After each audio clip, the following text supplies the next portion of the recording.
هنجيب حلة، وبكون غاسلة المكرونة الأول بمية علشان النشا، عشان ما تلزقش في بعضها، وبحط المكرونة في المية المغلية وبسيبها لحد ما تتسلق.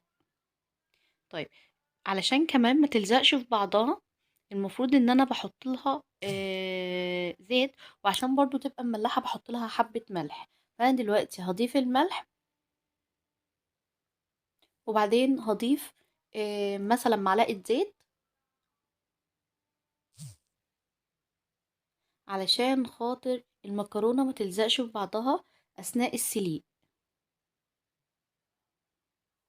وهنقلب المكرونة.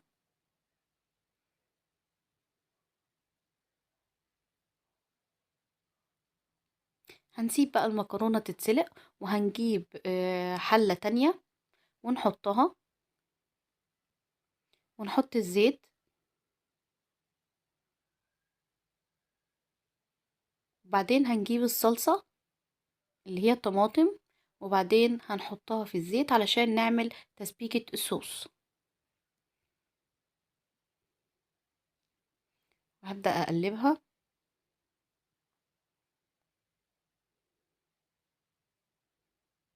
وبعدين هجيب الملح وأحطه على التسبيكة، ولكن ما احطش الفلفل الأسود دلوقتي. في أي أكلة ما بنحطش الفلفل الأسود في الطماطم في أولها علشان ما تغمقش الصلصة بتاعتي.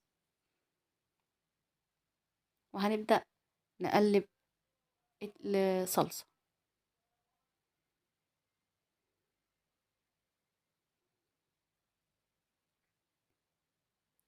وبعدين هنجيب بصل مبشور عشان نعمل اللحمة المفرومة، وبعدين هنحط فيها اللحمة عشان نبدأ نعصجها، ونبدأ نحاول نفكك اللحمة من بعضها، ونحاول ان احنا نقلبها مع البصل.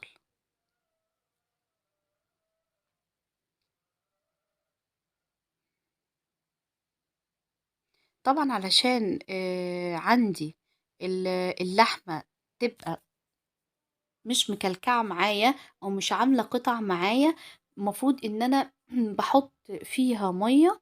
يعني بعد ما بقلبها من البصل بحط فيها مية، علشان اللحمة لو اتسابت كده هتبدأ تكلكع، فأنا لو حطيت المية فبتبدأ تفك معايا، وتبدأ اللحمة تبعد عن بعضها. أكلة سهلة وبسيطة جدا ويعني ما بتاخدش أي وقت ولا أي مجهود. وبنبدأ نقلب اللحمة في الصوص بتاعنا أو الصلصة بتاعتنا عشان نعمل الصوص بتاع اللحمة. وكده نبقى خلصنا الصوص. بنبدأ بس نسيبه ان هو يغلي ويتسبك مع بعضه شوية.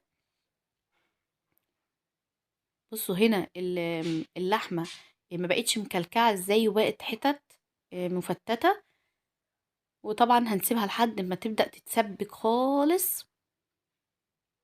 وبعد كده بعد ما تتسبك بنبدأ نجيب كوباية مية، علشان طبعا هي لما بتتسبك بتتقل قوي، فبنحط كوباية المية دي علشان نخفها شوية، عشان لما نيجي نصبها على المكرونة تبدأ تعمل يعني صوص معانا كده في المكرونة مع اللحم.